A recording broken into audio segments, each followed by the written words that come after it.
अवधूत चिंतन श्री गुरुदेव दत्त.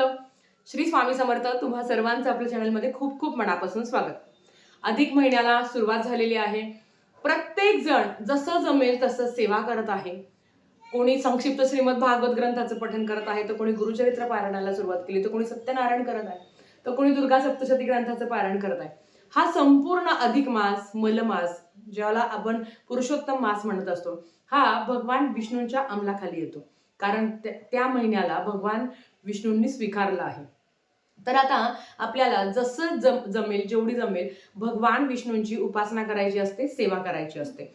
पण आता या अधिक महिन्यामध्ये जे काही चार मंगळवार येणार आहेत, तर या किंवा संपूर्ण अधिक महिन्यामध्ये आपल्याला कुलदेवीची कुठली सेवा करायची. कुलदेवी अतिशय महत्वाची असते, जी कुळाचा उद्धार करत असते, कुळाचं रक्षण करत असते. आता या संपूर्ण अधिक महिन्यामध्ये आपल्याला जेवढं जमेल तेवढं आपण सेवा करण्याचा प्रयत्न नक्कीच करत असतो. पण त्यातल्या त्यात कुलदेवीची कुठली उपासना करावी आणि कुलदेवीची कशी सेवा करावी.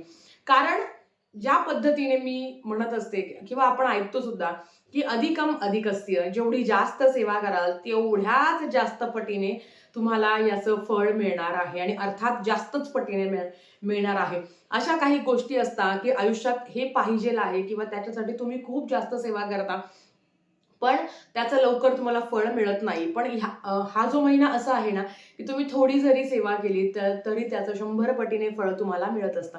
मग जर आपण भगवान विष्णूंची उपासना करत आहे, माता लक्ष्मीची, आपल्या गुरूंची म्हणजे महाराजांची, दत्त महाराजांची आपण उपासना करत आहे, तर आपल्याला आपल्या कुलदेवीची पण सेवा करायची आहे.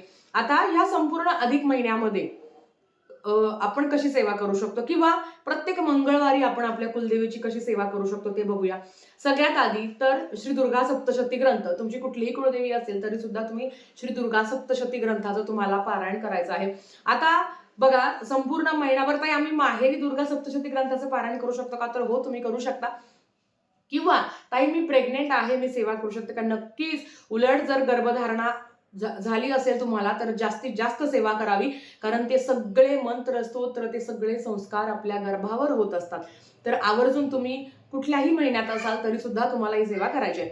अर्थात मासिक धर्म सुद्धा पेटाळा आला तर सेवा करू शकत नाही. आता बऱ्याच वेळा अशा कमेंट्स आल्या की ताई आपण आता कुलदेवीला जाऊ शकतो का? तर अर्थात कुलदेवीला जाऊ शकता, सवाष्णी जेव घालू शकता का? तर हा महिना अन्नदानासाठी महत्वाचा आहे. तर सवाष्णी भोजन का घालू शकत नाही? देवाचं कुठलंही कार्य तुम्हाला करायला कुठलं बंधन नाही आहे, ते तुम्ही करू शकता. मग तुम्ही अगदी कुलदेवीला जाऊन आला तरी तुम्ही सवाष्णी भोजन घालू शकता. तर आता या संपूर्ण महिन्यामध्ये एक तर तुम्ही दुर्गा सप्तशती ग्रंथाचं पारायण करू शकता. आता ही पारायण करण्याची पद्धत कशी आहे? जवळजवळ आपल्याला 4 मंगळवार पडणार आहे. तर ह्या संपूर्ण 4 मंगळवारमध्ये आपल्याला काय करायचं आहे?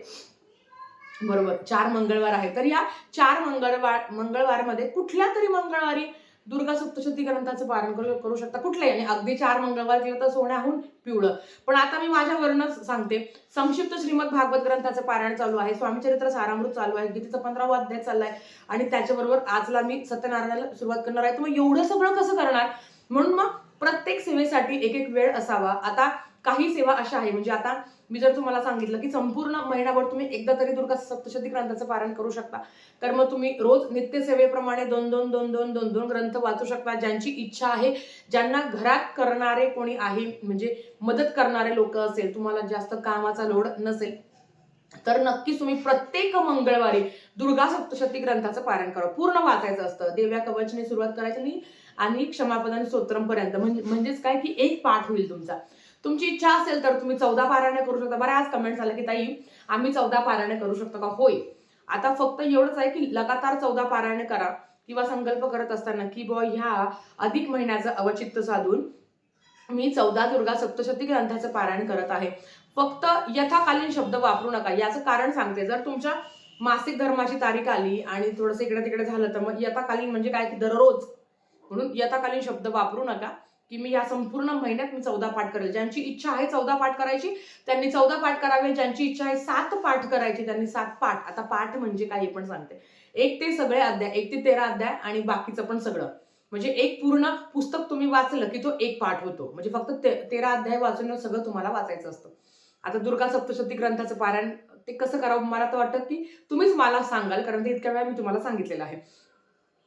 फक्त 14 पारायण करावं असेल तर देव्या कवचाने सुरुवात करायची, क्षमापदन स्तोत्रपर्यंत वाचायचं. 14 करा, 7 करा, 9 करा किंवा 5 पाठ. ताई मला नाही शक्य होत तर मग फक्त मंगळवारी मी 4 पाठ होतील माझे, किंवा मला 3 पाठ करायचे आहे आणि तेही नसेल करायचं तर नित्यसेवेमध्ये 2-2-2-2-2-2 या पद्धतीने तुम्ही पाठ करू शकता, की म्हणजे संपूर्ण नित्यसेवेसारखं 2-2-2-2 जरी केलं तर संपूर्ण महिन्यामध्ये एक पाठ तुमचा होईल. थोडक्यात काय, काहीही न करण्यापेक्षा मी काहीतरी करते ना, माझ्याकडनं काहीतरी सेवा घडते ना, ते महत्वाचे आहे.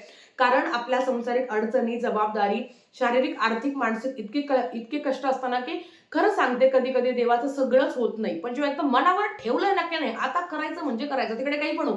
हा संपूर्ण अधिक महिन्याचा मला खूप जास्त सेवा करायची आहे, त्याचे परिणाम मला हे पाहिजे, मला ते पाहिजे नाही. परमेश्वराला योग्य वेळ आल्यावर ते प्रत्येकाला भरभरून देतात.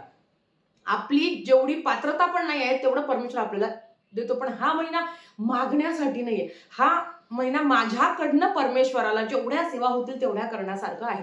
मग याच्यामध्ये तुम्ही एक पाठ करा किंवा तुमची इच्छा बघा. आता तुम्ही महिन्याभरात किती करा, आणि अर्थात अधिकाम अधिक असते. जेवढं जास्त कराल तेवढंच जास्त पटीने तुम्हाला फळ मिळणार आहे. आता ताई दुर्गा सप्तशती ग्रंथ तर आम्ही 4 किंवा 9 पारायण करणार आहे, पण त्याच्याबरोबर सिद्धकुंजिका स्तोत्र अतिशय सुंदर सिद्धकुंजिका स्तोत्र तुम्ही दररोज, आणि खरं तर नित्यसेवेमध्ये बऱ्याच महिला रोज आपण सिद्धकुंजिका स्तोत्रमचं पठण करायचं असतं. कुलदेवी कुठलीही असली, आता एखाद्याची कुलदेवी वेगळी आहे, त्यांना जर त्यांच्या कुलदेवीचा मंत्र माहिती असेल तर रोज एक माळ आपल्या कुलदेवीच्या मंत्राशी करायची, किंवा ज्यांना आपल्या कुलदेवीचा मंत्र माहिती नाही, ओम ऐं ह्रीं क्लीं चामुंडाय विचे या मंत्राचा जप करावा. कारण त्याच्यात महाकाली, महालक्ष्मी, महासरस्वती, राजराजेश्वरी या 3.5 शक्ती पीठापैकी 3ही देवी म्हणजे 4ही देवींचा उल्लेख केलेला आहे. मग तुम्ही तो मंत्र जप करू शकता. आता जर ताई माझं एकच पारायण होणार आहे किंवा मी फक्त एक पाठ करणार आहे, मग त्याच्याबरोबर रोज सिद्धकुंजिका स्तोत्रम किती वेळ लागतो सिद्धकुंजिका स्तोत्रम म्हणायला, तुम्हाला मी खोटं वाटेल. मी आता जेव्हा बसते नाही, म्हणजे हे जे काही सुरू झालेलं आहे मी नक्कीच त्याबद्दल सांगेल. एकदा बसला ना एवढी गोडी निर्माण झालेली ना, इतकं भारी वाटत मला तर उठूच वाटत नाही. पण या काही ज्या जबाबदाऱ्या आहेत त्याच्यासाठी उठावंच लागणार. ती सेवा मग काही राहून जाते, काही दुपारी करते, काही संध्याकाळी करते, काही रात्री करते, दिवसभरात. म्हणजे तुम्हाला म्हणत नाही एकदा बसलं की ठाम मांडूनच बसा आणि करा, नाही जसं जमेल तसं. आणि परमेश्वर आपल्या लेकरांची तोडकी मोडकी सेवा रुजू करतो, त्यांना तेच प्रिय आहे. तुम्ही काय खाऊ घालता, तुम्ही काय त्यांना सजवता, काही नाही. त्यांना काय आवडतं तर त्यांना तुम्ही आवडता, तुमची सेवा आवडते, हे जास्त महत्वाचं आहे. पण मी तुम्हाला सांगेल की याचंच अवचित्त साधून जास्तीत जास्त सेवा करण्याचा प्रयत्न करा, की जेणेकरून आपल्या पण अडचणी, दुःख, संकट कमी होतील आणि कुलदेवीची कृपा आपल्यावर अखंड राहील. सगळ्या देवांची थोडी सेवा करा. आणि ही सेवा अशी करणार आहे ना की याचा बँक बॅलन्स भविष्यात नक्कीच तो तुम्हाला कामाला येणार आहे. तर आजच्यासाठी फक्त इतकं झालेली सेवा स्वामींच्या चरणी मी रुजू करते आणि आजचा व्हिडिओ इथे थांबवते. आवडला असेल तर लाईक, शेअर, सबस्क्राईब करा. भेटूया परत अशाच एका नवीन व्हिडिओ सोबत. तोपर्यंत श्री स्वामी समर्थ.